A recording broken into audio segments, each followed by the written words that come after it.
So welcome to all of you to our ASL English learning class. आपका स्वागत है हमारी ASL इंग्लिश लर्निंग क्लास में। और आज हमारी कौन सी क्लास है? 127th क्लास और आई थिंक हमारी 4th क्लास है फंक्शनल ग्रामर की, नॉन इनफाइनाइट्स। तो हम लोग कर रहे थे इन्फिनेटिव कर रहे थे।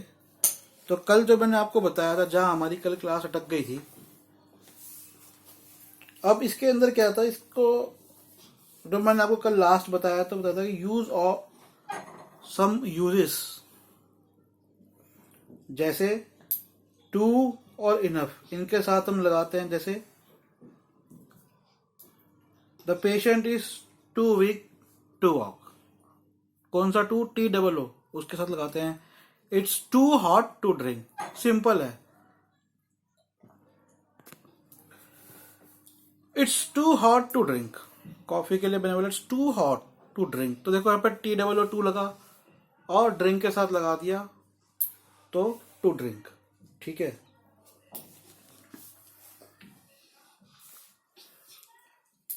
आई हैव इनफ टू ईट, अब इनफ के साथ लगा दिया to eat. I have enough eat नहीं बोला मैंने, क्या I have enough to eat. ठीक है, क्या बोला मैंने? आई हैव, सुन नहीं रहे हैं? वो बच्चा सुन रहा है वहां बैठ के राजस्थान में, तुम यहाँ सामने बैठ के नहीं सुन रहे हो। Shame on you.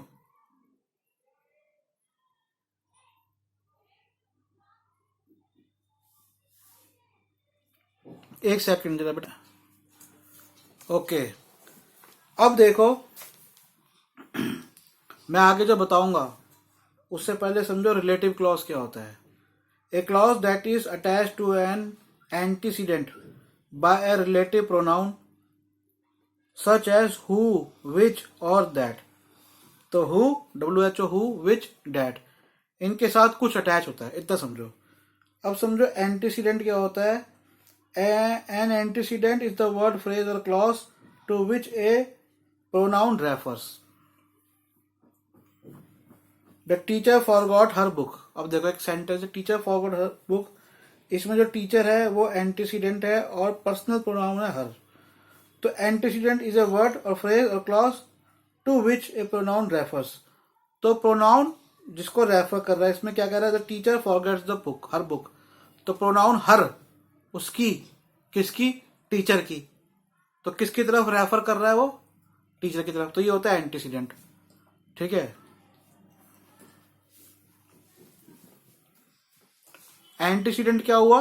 जिस वर्ड की तरफ उस प्रोनाउन ने इशारा किया।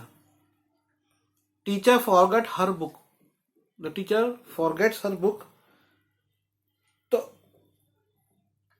हर प्रोनाउन है और इशारा किसकी तरफ कर रहा है? टीचर। तो टीचर क्या? एंटीसीडेंट है। टीचर क्या है? एंटीसीडेंट है। अब आज रिलेटिव क्लॉज क्या कहता है? A clause that is attach to an antecedent. तो ऐसा जैसे वर्ड था टीचर, ऐसा कोई वर्ड है जिसकी तरफ प्रोनाउन इशारा कर रहा है। तो ए क्लॉज दैट इज अटैच्ड, तो एक ऐसा क्लॉज, क्लॉज क्या होता है? खंड। एक पूरे वाक्य का जो एक हिस्सा होता है, खंड होता है, उसे क्लॉज बोलते हैं। पूरा वाक्य में उसका कुछ एक पार्ट। जो क्लॉज अपने आप में एक सेंटेंस होता है, लेकिन वो बड़े सेंटेंस के साथ मिला के बनाया जाता है, बड़ा मीनिंग बनाया जाता है। तो एक clause that is attached to an antecedent, तो ऐसा एक एंटीसीडेंट के साथ हमने क्लॉज को अटैच किया बाय रिलेटिव प्रोनाउन। अब उसमें एक रिलेटिव प्रोनाउन होगा, वो कैसा होता है? हु, विच और दैट। ठीक है। अब देखो सेंटेंस, देखो उससे क्लियर हो जाएगा, ध्यान से सुनना। Is there anything that we can do, क्या कुछ ऐसा है जो हम कर सकते हैं? अब इसको मैंने चेंज किया, जो चेंज किया उससे समझो। Is there anything to do. अब ये दो सेंटेंसेस को कंपेयर करो। Is there anything, is there anything there that we can do? Is there anything there that we can do? Is there anything there to do? तो इसमें हटाया क्या? उसने हटा दिया is there anything there that we can do की जगह is there anything there to do, तो दैट हट गया, वी हट गया, कैन हट गया। तो अब दैट, वी और कैन ये क्या चीजें हैं? वी क्या है? प्रोनाउन है। और दैट क्या है? वी क्या है? वी प्रोनाउन है। और दैट क्या होगा इसका? दैट क्या होगा? ये रिलेटिव प्रोनाउन है जो प्रोनाउन के साथ आ रहा है। ठीक है। अब इसके अंदर क्या है? अब हमें रिलेटिव क्लॉज को हटाना था। तो रिलेटिव क्लॉज क्या था? A clause that is attach to an antecedent. और एंटीसीडेंट क्या था? जिसकी तरफ इशारा हो। किसकी तरफ इशारा हो रहा था इसमें? अब सेंटेंस को समझो। Is there anything there that we can do?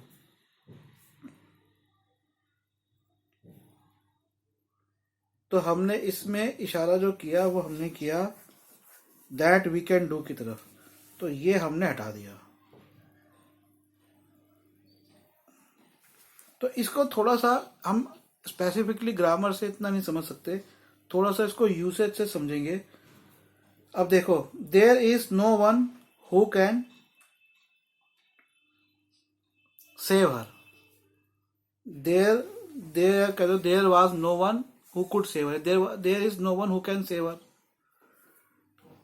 तो इसको कैसे करेंगे change? There is no one to save her. तो हु कैन जो था, हु कैन हटा दिया। ठीक है। और टू सेव हर कर दिया। तो सेव से पहले टू लगा के उसको इन्फिनिटिव बना दिया। She gave me a book which I could read. उसने मुझे किताब दी। अब इसको करोगे तो she gave me a book to read, मेरे ख्याल से ये होगा she gave me a book to read which I could read. इस तरह से जो है वो हटके ऐसे हो जाता है। ठीक है। तो ये दोनों अब यूज कहाँ करना है, मेन इंपॉर्टेंट बात है कि आपको इस तरह का भाषा यूज कहाँ करनी है। तो वो कॉन्टेक्स्ट पे डिपेंड करता है, क्या लिख रहे हो, किस बारे में बात कर रहे हो, किस तरह से बात कर रहे हो, उसके ऊपर डिपेंड करता है।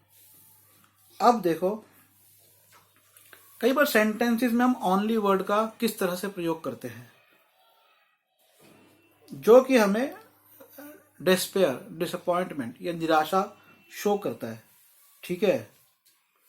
तो हम इन्फिनिटिव को ओनली के आगे लगा देते हैं।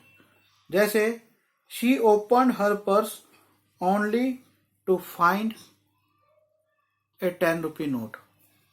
कोई कहीं गई और उसने अपना पर्स खोला, सिर्फ 10 रुपए पड़े थे। तो सेंटेंस कैसे हुआ? शी ओपन हर पर्स, उसने अपना पर्स ओपन किया। अब मैंने ये नहीं कहा she open her purse and then she found a 10 rupee note and she got disappointed. इतना नहीं। तो इतना सबको, ये जो ओनली वर्ड है ये तो हम ग्रामेटिकली कर रहे हैं कि हम ओनली के बाद इन्फिनिटिव लगा रहे हैं, लेकिन इसके अलावा ओनली इस तरह से भी यूज होता है कि जब हम डिसअपॉइंटमेंट की बात करते हैं। ठीक है। She open her purse only to find a 10 rupee note. He went to the library only to find it locked. He went to the library, library गया और उसे निराशा हुई कि भैया, तो मैं ये नहीं कह रहा he went to the library and he found that it was locked and he got disappointed। इतना लंबा नहीं बोलोगे, क्या बोलोगे? he went to the library and he went to the library only to find it locked। तो यहाँ पे only to find it locked का मतलब ये नहीं होगा कि वो लाइब्रेरी गया और केवल सिर्फ ये देखने के लिए गया कि भैया उसे ताला लगा था। इसका मतलब है वो लाइब्रेरी गया only to find it locked, मतलब इससे उसे दुख पहुंचा। कुछ बोल रहे हो गिरीश? ओके। अब हमने जब दो वाक्यों को जोड़ना होता है, अब देखो दो वाक्यों को जोड़ो। ही इज वेरी वीक, एक वाक्य, फुल स्टॉप, एक सेंटेंस आ गया। दूसरा, he can not climb up the hill, और वो पहाड़ नहीं चढ़ सकता। या he is very weak, he can not walk, या he can not climb up the stairs.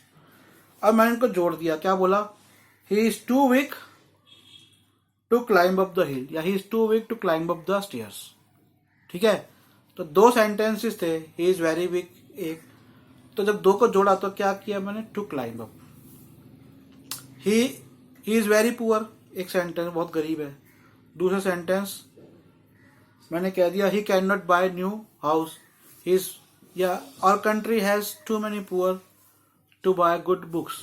ये एक आयरनी है। मैं एक चीज बताता हूँ, in our country people don't buy books, people buy books mainly for their schools और education. In schools also many students they buy old books, people prefer to go to library. Now I tell you one thing, India के अंदर जब कोई library की collection होती है तो लोग चाहते हैं कि सस्ती बुक्स मिले, बट अमेरिका में जो लाइब्रेरी कलेक्शन की बुक्स होती हैं वो हाई रेट्स पे बिकती है। उसका रीज़न ये है कि लाइब्रेरी में तो एक बुक को कई लोग पढ़ेंगे, इसलिए उसका रेट हाई रखा जाता है, क्योंकि फिर उससे परचेजिंग बंद हो जाती है उसकी। But it is an irony that in our country people don't buy books.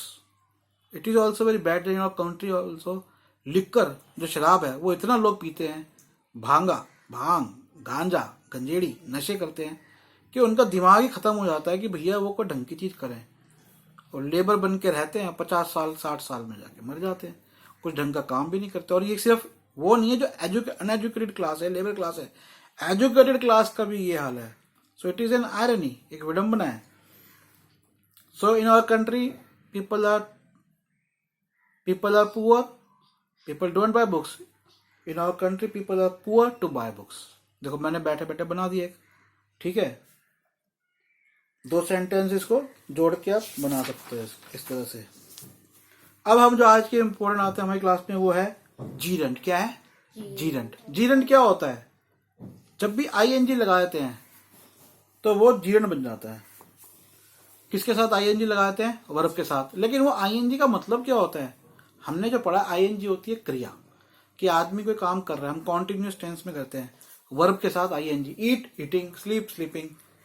लेकिन दो चीजें हैं, मैंने आपको तीसरी बार ये बात बता रहा हूँ कि एक तो होती है कोई भी क्रिया, कोई भी एक्शन, और दूसरा होता है उस एक्शन को भी हम एक नाम देते हैं। जैसे ईट, ईट खाना, तो खाने की क्रिया को हम कहते हैं ईट। लेकिन इस क्रिया का नाम क्या है? ये तो क्रिया है, ईटिंग, स्लीप स्लीपिंग। तो ये जीरेंट्स होते हैं, इनके यूसेज समझो, बजाय इसके कि इनको किसी फॉर्मूला की तरह। तो देखो आप जिंदगी भर याद नहीं रख सकते, इसलिए मैं कहता हूं, मैं भी याद नहीं रखता, कई चीजें मैंने भी आप लोगों को पढ़ाते हुए ही सीखी हैं। तो यूसेज इज मोर इम्पोर्टेंट। जितना आप यूज करोगे, और मैं आपको बताता हूँ जब हम लोग स्कूल्स में थे, इंटरेस्टिंग मैं आपको बता रहा हूँ, when we were in the school in the year I think 1994, जो सीबीएसई था अपना सिलेबस चेंज किया था इंग्लिश का, और उन्होंने न्यू बुक्स लेकर आए थे इंग्लिश की, based on American style of reading, education of English. And what was that style, what was that thing, that you don't focus on बड़ा प्रोज और स्टोरीज लंबी लंबी, उन पे फोकस ना करके इंटरेक्टिव इंग्लिश की तरफ ध्यान दो। सपोज सो हमारी टीचर ने कहा था दैट जैसे you read, now you find a word in the sentence, so try to understand the meaning of that word. आप पढ़ रहे हो, जरूर तो पहले क्या होता था, पहले वर्ड पढ़ाए थे, फिर उसके मीनिंग सिखाया था। टीचर ने कहा नहीं, अब तुम बेटा अपने आप कोशिश करो इसका मीनिंग निकालने की। लेकिन दोनों चीजें इंपॉर्टेंट है, ये भी इंपॉर्टेंट है और जो ट्रेडिशनल वे है वो भी इंपॉर्टेंट है कि आप वर्ड्स को याद करो। मैं भी कई वर्ड्स है जो कि मैं भी सर्कल मारता हूँ, लिखता हूं, आप लोगों को भेजे भी हैं। तो दोनों चीजें, इसलिए हम ग्रामर को भी टेक्निकल पॉइंट ऑफ व्यू से भी कर रहे हैं, लेकिन यूसेज आपके ऊपर है। टेक्निकल में बता दूंगा, यूज जितना आप करोगे उतनी लर्न करोगे। मैं आपको रास्ता दिखा सकता हूं, लेकिन मैं आपको चला नहीं सकता, चलना आपको खुद है अपने रास्ते पे, ठीक है। तो अब मैं आपको सेंटेंसेस बताता हूं और थोड़ा सा टेक्निकल भी बताता हूं। ग्रामर जिसे कहते हैं, what is a grammar? Grammar is technique. Grammar क्या है? टेक्निक है। पहले भाषा आई, फिर भाषा का सुधार किया, फिर टेक्निक हमने ग्रामर बना दी। अब समझो, अब जैसे है कि हम सब्जेक्ट बना देते हैं, वर्ब है, वर्ब में आईएनजी लगाया। जैसे यहां पे हमने बोला ईट का ईटिंग, ईटिंग एक क्रिया है, तो मैंने कहा eating is essential to life, कि ईटिंग जीवन के लिए जरूरी है। तो यहां पे जो ईटिंग का जो कॉन्टेक्स्ट है, ये ईटिंग क्या है? सब्जेक्ट है, मैं जो बात कह रहा हूं, ठीक है। Swimming is good for health, gambling is good for, drinking is good for health, bad for health. Drinking मतलब क्या हो गया, शराब पीना, bad for health. It's very bad for health also and mind also. Occasionally, okay, people so do drink sometimes, it's okay for fun, for dance or something like that. But there are people who become habitual of it. अभी तो दिल्ली में तोड़ फोड़ much रही है, शराब कम हो गई है, सस्ती नहीं मिल रही, लोग तोड़ा फोड़ी कर रहे हैं इतना। और मैंने कहा भाई ये तो तोड़ा फोड़ी करते हैं, कभी सरकार से परेशान होके अच्छी चीजों के लिए कभी किसी ने कोई तोड़ा फोड़ी नहीं करी। ओके, सो नेक्स्ट, अभी एज ए सब्जेक्ट था, अब ऑब्जेक्ट भी बन सकता है जीरन। जैसे he hates gossiping, GOSSIPING, gossiping मैंने गप्पे मारना। I hate, what I hate gossiping, I don't like gossiping, I don't gossip. The mirror needs polishing, इसको पॉलिश की जरूरत है मिरर को, पॉलिशिंग। स्टॉप टॉकिंग, बात करना बंद करो। तो ये सब ऑब्जेक्ट है। स्टॉप, क्या स्टॉप करना है, टॉकिंग। पॉलिशिंग, क्या पॉलिश, मिरर को क्या करना है, पॉलिशिंग, ठीक है। What are you doing, I am polishing.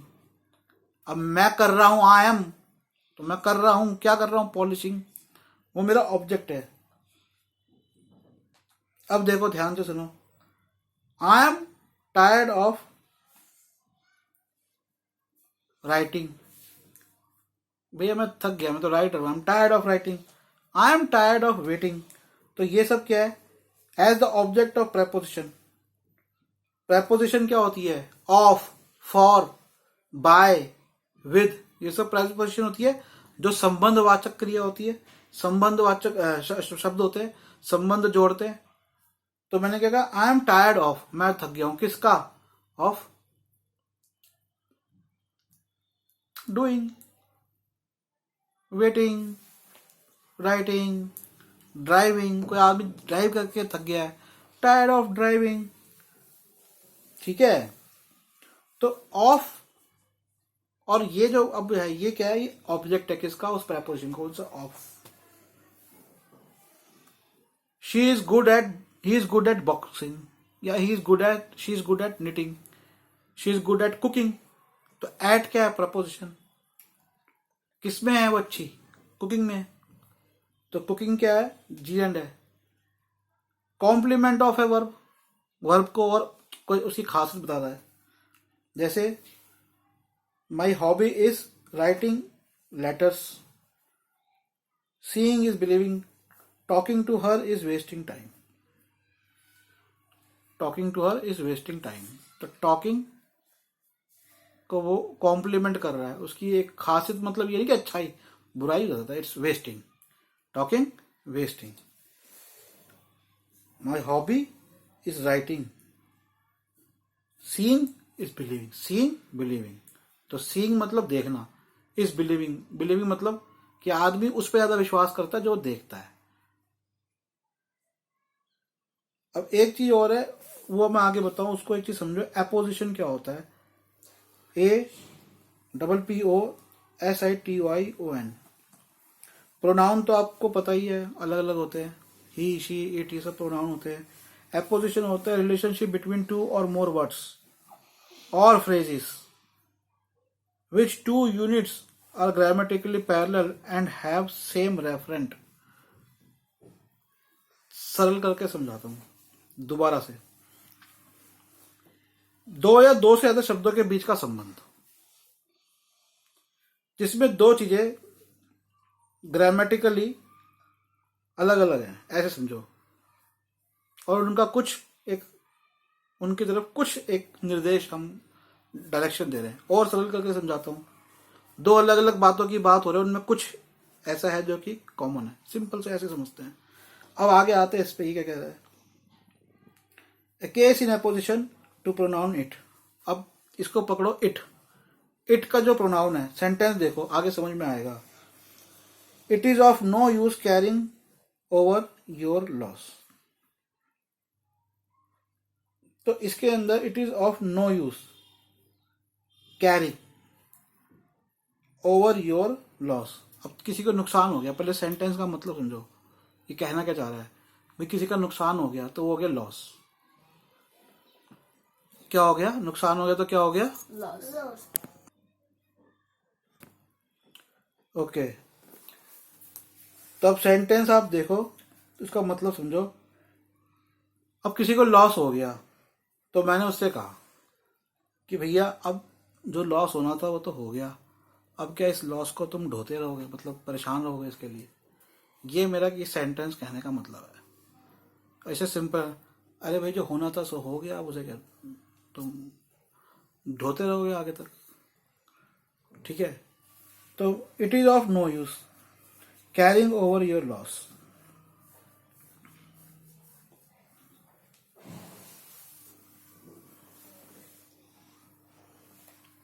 तो जो इट था, प्रोनाउन था, उसके साथ मैंने इसको कैरिंग को एक रिलेशनशिप बन रहा है। तो ये क्या कैरी कर रहा है, नुकसान को कैरी कर रहा है। ठीक है, तो इस तरह से इसको समझो कि it is of no use, किसका यूज नहीं है, कि भैया ढोने का, कैरिंग करने का।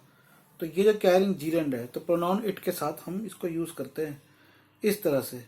ठीक है, और इस तरह के जो यूसेज है उसे हम कहते हैं कि अपोजिशन का जो यूज है, उसमें क्या होता है कि दो पैरेलल बातें या फ्रेजेस या कुछ भी हो उनके बीच में बेसिकली, देखो जब क्या होता है कि जब तुम किस चीज की बात करते हो तो ज्यादातर इट चीज का संबंध इट से होता है, तो इसलिए इट के साथ ही लगेगी कोई भी बात की तरफ निर्देश कर रहे हो, अनलेस अनटिल हम किसी इंसान या के लिए बात नहीं करते।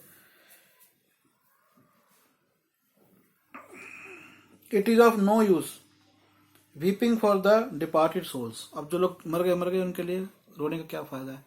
It is of no use. ठीक है, अब इट वीपिंग किसकी तरफ इशारा है, वीपिंग की तरफ। तो ये भी थोड़ा सा यूसेज से आपको समझेगा।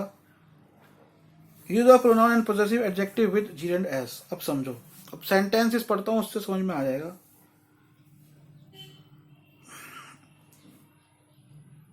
Use of pronouns and possessive adjective. Possessive adjective जैसे इसका, उसका, हिज, हर, कौन से होते हैं पोजेसिव एडजेक्टिव।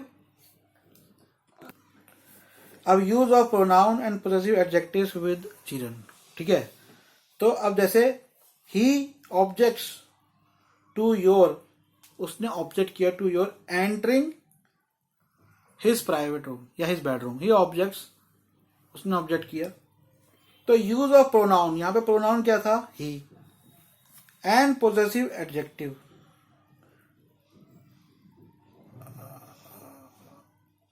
अब पोजेसिव एडजेक्टिव क्या हो गया, हर। ये जो हर है उसका, किसकी खासियत, किस क्या, प्राइवेट ऑफ हर, उसका क्या, प्राइवेट, हर प्राइवेट रूम। ठीक है, तो इनको यूजेज से आप समझ जाओगे, इतनी टेंशन की बात नहीं, ग्रामर पढ़ के इतना आप नहीं समझोगे जितना आप यूजेज से समझोगे।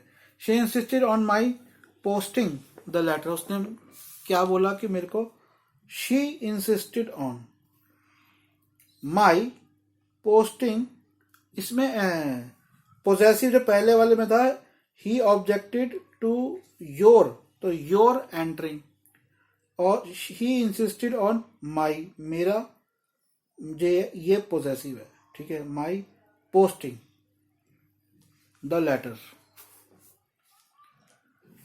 अब जैसे थोड़ा सा देखो, now denotating person to put possessive cases with, nobody liked Raju declaring his victory. किसी को पसंद नहीं आया कि वो अपनी विक्ट्री डिक्लेयर करे। तो अब जैसे मान लो कि कोई नेता जीत गया, मिस्टर MP सिंह जीत गया, तो no one likes mister MP Singh that he declared his victory की जगह में बोलूंगा no one liked him declaring his victory. इस तरह से हम बोलते हैं। She doesn't like her sons going out alone in the fair. So इसमें अब जो गोइंग हो गया, तो इसको ऐसे नहीं बोला कि she doesn't like her son that he went to alone, doesn't like him to going, doesn't like her sons going out, like whatever you want to say. ठीक है। और nobody liked him declaring his victory, he doesn't। अच्छा, इसके अंदर जैसे मान लो हम कई बार वर्ड होता है माइंड, MIND, माइंड, ठीक है। तो इसके बाद हम लगा देते हैं जीरंड। जीरंड जैसे I don't mind staying hair, मुझे कोई फर्क नहीं पड़ता, मैं मतलब मैं ठहर जाऊंगा। I don't mind it doing, I don't mind doing it, ऐसे ING वाले लग जाते हैं। फिर कुछ वर्ब्स होते हैं जैसे गो, कम, टू शॉप, ठीक है, जो कि फिजिकल एक्टिविटी दिखाते हैं, जैसे सेलिंग, सेलिंग, शॉपिंग, ये सब लग जाते हैं। I went shopping last Sunday, ठीक है। तो after the verb go, went, तो वर्ब क्या था, आई वेंट शॉपिंग, वेंट के बाद लगा।